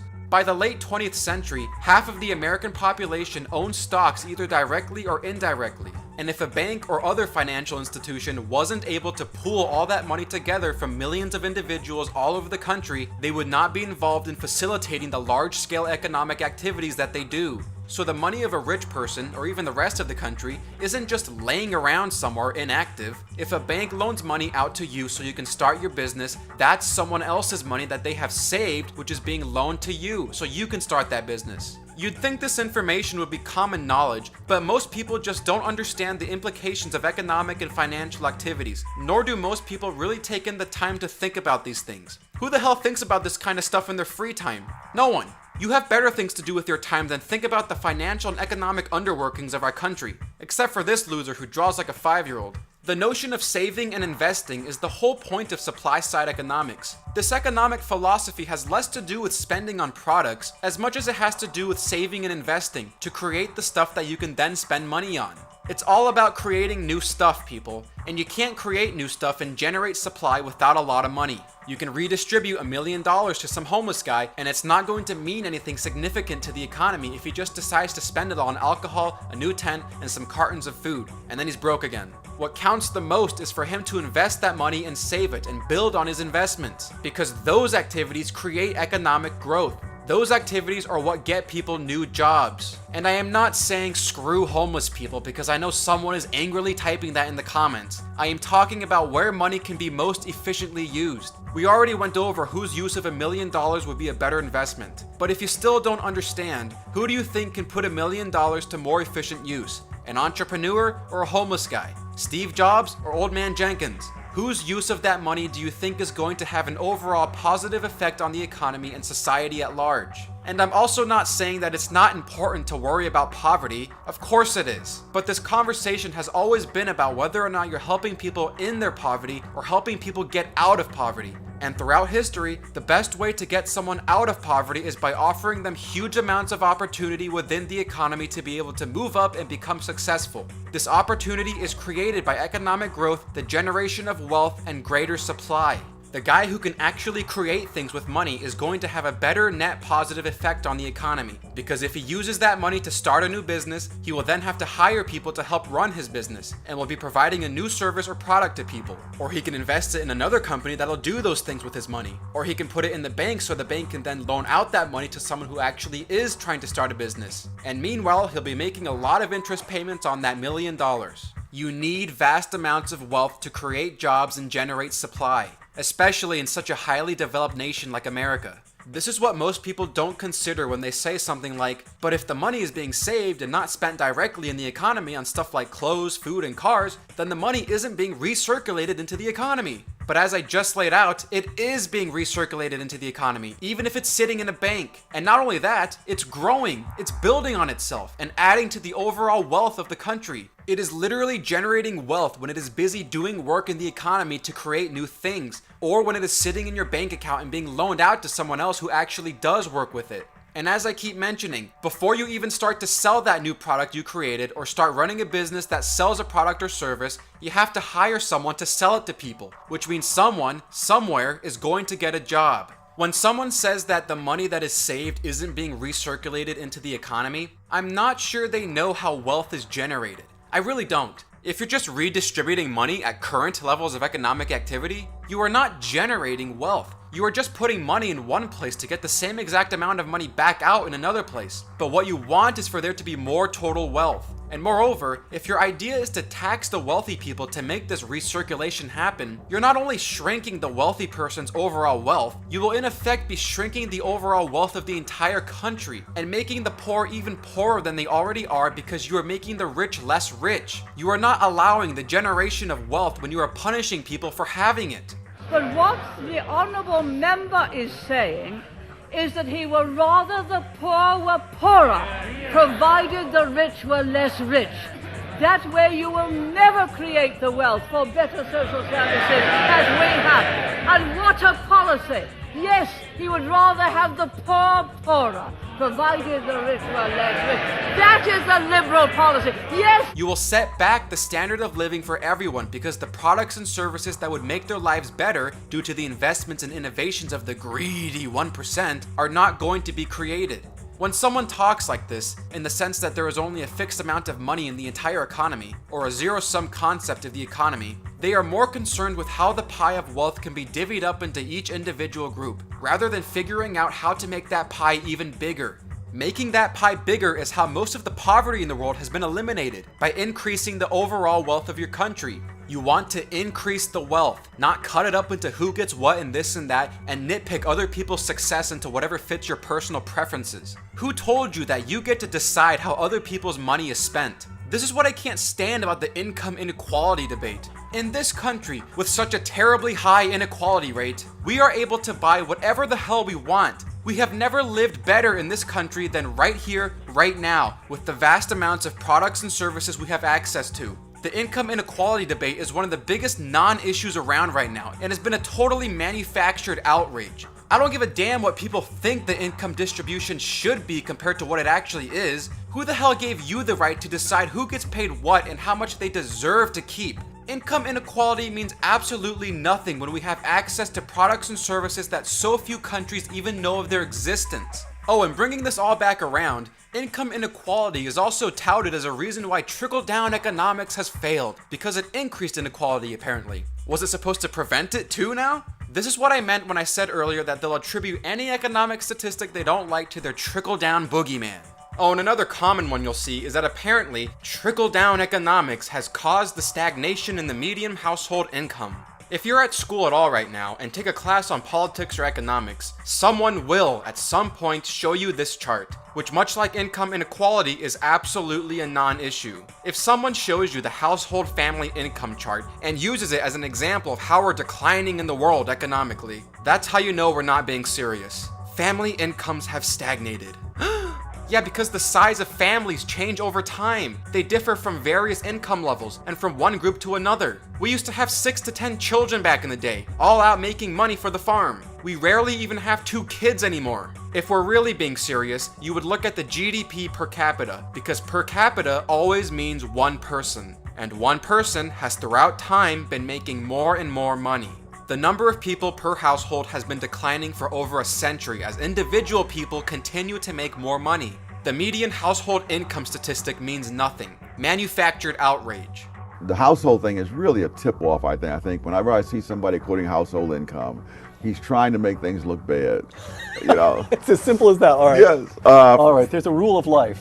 Yes. For example, over a period of about 30 years, the household income rose by only 6%. Over those same years, per capita income rose by 51%, because the number of people per household was declining all the while. I see. And when you're comparing income brackets, the number of working people in the top 20% is some multiple of the number of working people in the bottom 20%. I see. So this notion that society is a layer cake divided into quintiles it's even quintiles, is just wrong. You can do it by category, but that's not doing it by people. Right. And there's another popular saying out there, which is that the rich stay rich because they're keeping the poor poor. Well, in this country, with 540 billionaires and 11 million millionaires, then by God, we should be seeing some of the most impoverished people in the entire world here. But we don't. In fact, we have a higher number of billionaires here than in Africa and the Middle East combined. Yet our standard of living here is clearly far better than the people living in those nations, who have comparatively fewer billionaires and other evil rich people. The poor here live outstandingly better than the poor in Africa and the Middle East. And we have more evil, greedy, rich people. The upper middle class in Mexico is what the poor class in America would be comparable to. Which also makes you think about what exactly poverty is supposed to mean whenever some government official here decides to use that phrase. Are we talking about abject poverty like over here? Or people who are by American standards poor, but by the basic standards of human advancement and development are the most well-off the class of what are considered poor have ever been in the history of the entire world? I mean, what we define as poverty today, there's a Latin American scholar, a scholar of Latin America, he's not a Latin American himself, was saying that what we define as poverty here is the upper middle class in Mexico. Most American families in poverty as defined by the statisticians in Washington. And that's the thing I try to bring out. Regardless of what we think of when we think of poverty, what it really means is whatever those statisticians say it means. And going back to tax cuts, you know why cutting taxes is one of the most effective measures to take during a recession? Because instead of taxing people more and taking more of their money away from them that they need to spend for the sake of their own survival, cutting taxes in effect leaves them and the business they work for with even more money than they would have had, and will likely lead to more consumer spending and saving on the things needed the most, limiting the impact of a recession. And this spending and saving can even occur long before people receive their next paycheck. Why? Well, because most people own credit cards, which allows them to spend money and participate in economic activities now because they're drawing upon their future earnings from their paycheck, which hasn't even come in yet, but will contain in it more money because taxes have been cut. We can't predict the future, but if tax cuts are announced today, then you can predict the amount of money you will have in the future and spend or save accordingly. You draw on future earnings to pay for current purchases or make current savings and investments for greater future well-being. which in effect makes the impact of economic recessions much less than they would be because there is more money circulating and keeping the economy afloat where it is most efficiently needed, while also slowly generating wealth back into the economy, rather than having the government tax it and then spend it where its use is most inefficient. Because what the hell does the government know about where the market most direly needs to spend its money? And you can see the effects of this when comparing the decade of the Great Depression stagnation compared to a little over a year's worth of a recession during the Reagan years when taxes were cut. Or hell, take this past Great Recession. We've been in this thing for nearly 10 years, and it doesn't surprise any economist one bit that the economy has been growing at a faster rate now after taxes and numerous other regulations have been cut compared to the former administration's near economic stagnation. Lest anyone forget that the way the Obama administration planned on getting us out of the recession was to spend more taxpayer money on failing businesses and infrastructure and to increase government regulations on businesses instead of leaving that money for the American people to either spend on their own or save and invest with on their own. You always know what to do with your own money better than government bureaucrats and politicians. You know what is best for yourself. And all of this is why financial institutions are extremely important for any society to have. A society without well-functioning financial institutions have fewer opportunities to generate greater wealth over time. Poor countries may remain poor despite having an abundance of natural resources when they have not yet developed the complex financial institutions required to mobilize the scattered savings of innumerable individuals so as to be able to make the large investments required to turn natural resources into usable output. Supply. Many of the great American industries began with people who had hardly any money, but were able to acquire it by borrowing from the people who had money. Hewlett-Packard started out in some dude's garage that was rented out with borrowed money. Henry Ford, Thomas Edison, Andrew Carnegie all started out with hardly anything and were able to borrow the money and receive investments from banks and people who had large amounts of money available to them and were able to generate some of the largest quantities of wealth this country has ever seen. You need people with large amounts of money. You need investments and savings by people with large amounts of money. That is how you create economic growth, and that is what the supply side model argues. And again, no one's trickling shit down, but financial institutions can take centuries to develop, which was why before London became one of the largest financial centers in the entire world, they often had to borrow money from foreigners like the Lombards, who actually had money, and who now have a street named after them in London's financial district. And all you fuckers who hate the Jews. Jews! Jews! Jews! Jews! Jews! Well, guess what? For most of history, the Jews were also the only ones who had large sums of money because they actually knew how to create it and were extremely talented entrepreneurs, which is why there's also a street in London named Old Jewry. But for some people, reality doesn't matter, and all that matters is, those Jews, kill the people with money. This kind of hostility towards entrepreneurs, bankers, and people with money is a very common historical occurrence, especially in third world countries today. Chinese minorities in Southeast Asia, the Lebanese in West Africa, the Kulaks in the Soviet Union, the Chettiars in India, Burma, and Fiji have all been historically viewed as money-sucking parasites by people who have no understanding of the complexities of financial institutions. And they are often harassed and expelled from the countries they work in. And typically, the countries that they are expelled from are left with a decline in their standard of living and economic activity. In Malaysia, the Prime Minister Mahathir Mohamad tried to blame the Jews and white people who he claimed still have the desire to rule the world. But each time he denounced some foreign scapegoat, his currency and stock market fell another 5%. He grew quieter. Well, for one thing, there's no particular reason to have expected the indigenous people to have acquired the same skills that the people who came there had. And worse yet, the leaders of these groups are very quick to blame the fact that they are lagging on the other groups who are more advanced. One of the phrases that you often hear that this group took over this whole industry. And in many cases, there was no such industry until they came there and built it. Right. They did not take it over. Right. Let me put the importance of banks and financial institutions in another way. Anyone here play video games? How about Civilization 5? You know why building a bank leads to more money for your civilization? Or building a stock exchange? Because they actually facilitate the generation of additional wealth in real life. This is why the supply side model of economics is so important. And it's also why you don't want insane regulations on everything and want to make sure people have access to as much money in their own pockets as humanly possible. And because I know some moron in the comments is gonna say it, no, I am not saying everyone should pay 0% taxes and we should have some fucking Articles of Confederation system of anarchy. Don't think I haven't seen stupid shit like that before in these comment sections. All these damn assumptions being made from things I never say is really annoying.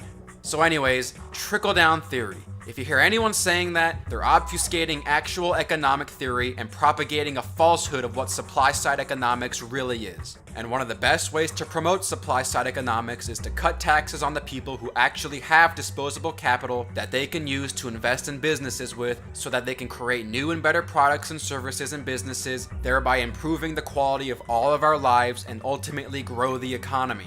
And if you weren't listening when I went over this earlier, no, I am not saying that people of lower or middle income classes should be taxed more. No one who supports supply-side economics ever advocates that crap. That's only what other politicians like to say because they have votes to win. But because they want lower taxes for everyone, and everyone also includes rich people, these things are instantly branded tax cuts for the rich. Thomas Sowell makes a great statement in his book Basic Economics, where he says that an understanding of basic economics could have prevented many human tragedies, as well as many economic inefficiencies. This is absolutely undeniable. And one of the most important reflections that I think people need to have right now is a sense of perspective. The poorest person in America right now is living at an unbelievably higher standard of living than a rich person 100 years ago. Because the poor person in America has very likely got himself a microwave, a refrigerator, running electricity, running water, an oven, a TV, a car, some have 2 cars, central air conditioning, good God, access to a grocery store where he can buy food for some of the cheapest prices available in the entire history of the planet. And in most cases, they also have an iPhone. I mean, really, people, have some perspective. Back in the day, it used to be a luxury item to be able to own coffee beans, or sugar, or tobacco. It used to be a luxury item to be able to own a radio, or a colored television. You were hot shit if you had color TV. Now everyone's got a TV. Now everyone's got a computer. My God, we have water everywhere, in bottles, ready for us to drink. We don't have to go and personally pump it out of a well anymore, or go send Jimmy a mile down to the lake anymore. It's right there. The human race was born into poverty. Poverty is the norm. The question is, how the hell have we gotten away from it and have continued to distance ourselves from it? And on the global scale, anyone classified as poor in America would be considered in the middle income class. We are head and shoulders above so much of the rest of the world with the quality of life we enjoy here. The great majority of people who are in poverty in the United States, by that definition, they have microwave ovens. They have central air conditioning. I mean, I was in my 40s before I had a window air conditioner, you know. But the idea of central air conditioning, most own one motor vehicle or more, and 14% own 2 or more motor vehicles. It is simply not poverty, not by any historical understanding whatsoever. Yeah, no. In the old days, particularly thinking about the Lower East Side when the Jews lived there, you know, that the people were squeezed together in these tiny places. Today, the average American in poverty has more space per person than the average European. Not the average poor European, the average European, period. And so all those things by which we've spoken of poverty in the past, those things have long since gone. All of that historical advancement in this country, all of that economic growth, all of that technology, all of that improvement on the quality of life and the standard of living is the result of people who had the resources to be able to invest in their very creation and generate greater supplies of them. This is a bullshit lie. This is a success story. Thomas Sowell starts his monograph by citing this quote by Joseph Schumpeter. We fight for and against not men and the things as they are, but for and against the caricatures we make of them. Yeah, that's a pretty good way of putting it. It is an incredible thing.